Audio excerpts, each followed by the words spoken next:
حلیم اللہ قاسمی صاحب دامت برکاتہم اور حضرت مولانا موسیٰ مفتاحی صاحب، حکیم جلال الدین تکمیلی صاحب،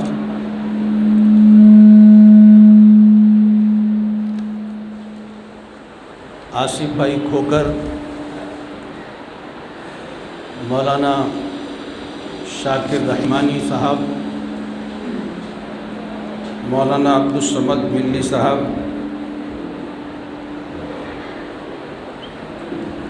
مولانا سعید صاحب، جناب شفقت بھائی، مفتی آفتاب عالم، اور اسی طرح مولانا شہاب الدین صاحب، قاری شمشیر صاحب، حافظ بسم اللہ صاحب، جناب انجمن اتحاد الانصار کے ہمارے صدر تسلیم انصاری صاحب، اور ابھی تشریف لائے ہمارے مولانا ذکی ملی صاحب. اسی طرح بہت سارے نام ہیں، سارے نام کو گنا جائے تو ظہور ہو جائے گی. سبھی ہمارے لیے محترم ہیں. میں سبھی کا استقبال کرتا ہوں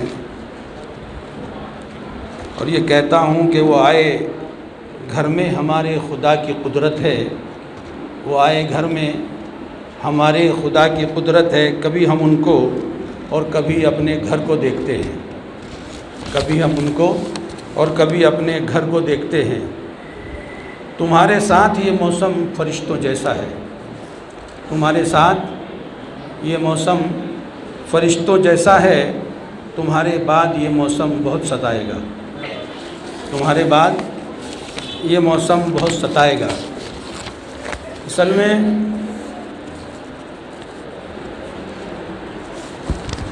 مجھے سمجھ میں نہیں آ رہا ہے کہ میں کہاں سے آج کی بات کو شروع کروں. قیادت و امامت کا تصور یہ ہے کہ کسی قوم اور ریاست کی ایسی سربراہی اور رہنمائی جو اس قوم کو اپنی منزل تک پہنچا دے. کوئی بھی قوم صحیح قیادت کے لیے منظم نہیں ہو سکتی، بلکہ قیادت کے بغیر قوم و ملت میں انتشار پیدا ہوتا ہے، قوم کی فکر میں خلفشار کے آثار نمایاں ہوتے ہیں. آج کے جو حالات ہیں، ایسے حالات میں صالح محب وطن افراد کی ضرورت ہے. قیادت کا مستحق اور اہل وہ ہیں جو اپنے زمانے کا باشعور شخص ہو اور اپنے اندر فراست مومنانہ رکھتا ہو، جو اپنے کردار میں بے مثال اور لاجواب ہو اور ملک سے ہر طرح کے فتنہ اور فساد اور ظلم و جور، قتل و غارت گری اور دہشت گردی کا خاتمہ کرے. ایسی ہی انفرادی اور اجتماعی قیادت کو اقبال نے یہ کہا ہے: سبق پڑھ پھر صداقت کا، عدالت کا، شجاعت کا، لیا جائے گا تجھ سے کام دنیا کی امامت کا. قومی قیادت کی اہل شخصیت کا پہلا وصف صداقت ہے. وہ قیادت ایسی ہو جو زبان سے سچ بولے اور عمل سے سچ کا اظہار بھی کرے، جھوٹ، فریب، خیانت، بددیانتی اور دوسری برائیوں سے بچتی ہو. سب سے بڑی صداقت یہ ہے کہ اللہ اور اس کے رسول صلی اللہ علیہ وسلم پر اس کا ایمان بغیر متزلزل ہو، غیر متزلزل ہو، زندگی میں ہمیشہ سچ کا داعی ہو، سچے لوگوں کا ساتھ دے اور قومی مسئلوں کا حل کرنے میں دلیری اور بہادری کی صفات سے آراستہ ہو.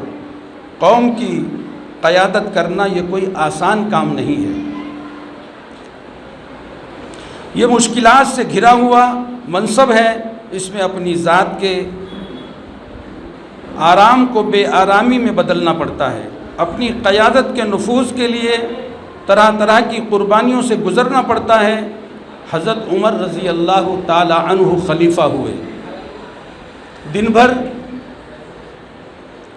حضرت عمر رضی اللہ تعالیٰ عنہ دن بھر خدمات میں مصروف رہتے اور رات میں اللہ کی عبادت بھی کرتے، اور رات میں اس لیے پوری بستی میں گشت لگاتے کہ کہیں مخلوق جو خدا کی مخلوق ہے اس کو کوئی تکلیف تو نہیں ہو رہی ہے، اس کو کوئی پریشانی تو نہیں ہے۔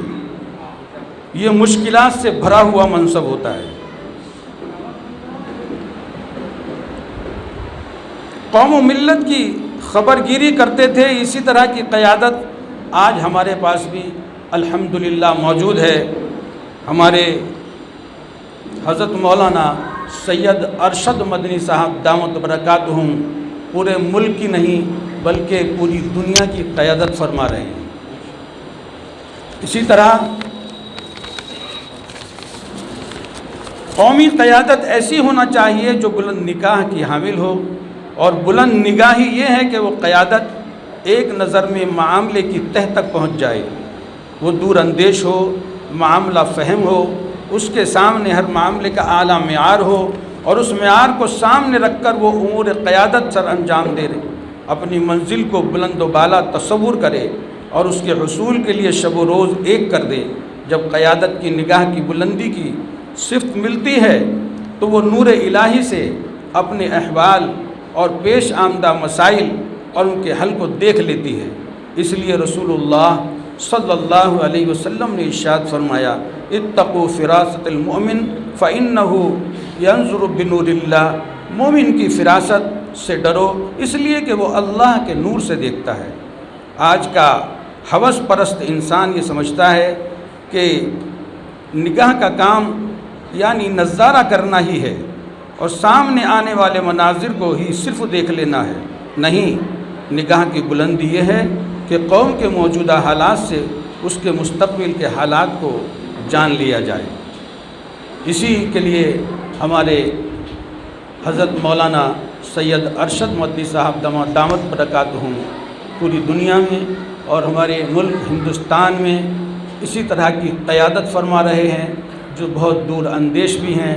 ہر اعتبار سے آپ کی نگاہ بہت باریک ہے اور وہ ملت کے ان دکھتی ہوئی لوگوں کو پہچان رہی ہے، سمجھ رہی ہے، اور ہمارے حضرت مولانا سید ارشد مدنی کی قیادت میں کام کرنے والے ہمارے پاس بہت سارے ایسے افراد ہیں اور ایسی شخصیات ہیں جن کا اس وقت بیان کرنا تو مشکل ہے، لیکن اس وقت ہمارے درمیان حضرت مولانا حلیم اللہ قاسمی صاحب دامت برکاتہم تشریف فرما ہیں، جو آج کے اس دور کے اعتبار سے ملک کے جو موجودہ حالات ہیں اس پر گہری نظر رکھتے ہیں اور اس پر آپ حضرات کی اس وقت رہنمائی فرمائیں گے۔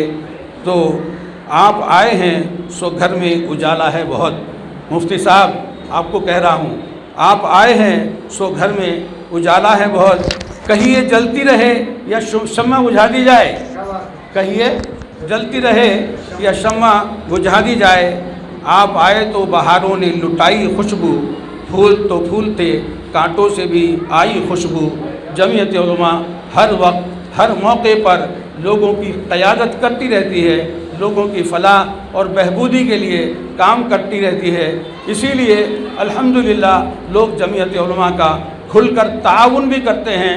رمضان میں ہم اور آپ لوگ سب مل کر جمعیت علماء کا تعاون کرتے ہیں، اس لیے کہ جمعیت علماء جو پورے ہندوستان میں پورے ملک میں جہاں بھی آگ لگ جائے، سیلاب آ جائے یا لوگ کسی طرح سے زمینی یا آسمانی مصیبتوں سے متاثر ہو جائیں تو ان کے لیے جمعیت علماء سب سے پہلے اٹھ کر ان کے قدم سے قدم ملا کر ان کے دکھ درد کو بانٹ لیتی ہے، ان کا تعاون کرتی ہے۔ اور اسی طریقے سے تعلیمی میدان میں اور طبی میدان میں دوائیوں کا کام ہو، کوئی بیمار ہو جائے، مریض ہو جائے، اس کے لیے الحمدللہ روز افزوں شب و روز اس کام کو کرتی رہتی ہے۔ اسی طریقے سے جو لوگ آج جیلوں میں بے شمار لوگ ہمارے بند ہیں، جو ہندو ہو یا مسلمان، اور وہ جیلوں میں بغیر گناہ کے ٹھوس دیے گئے ہیں،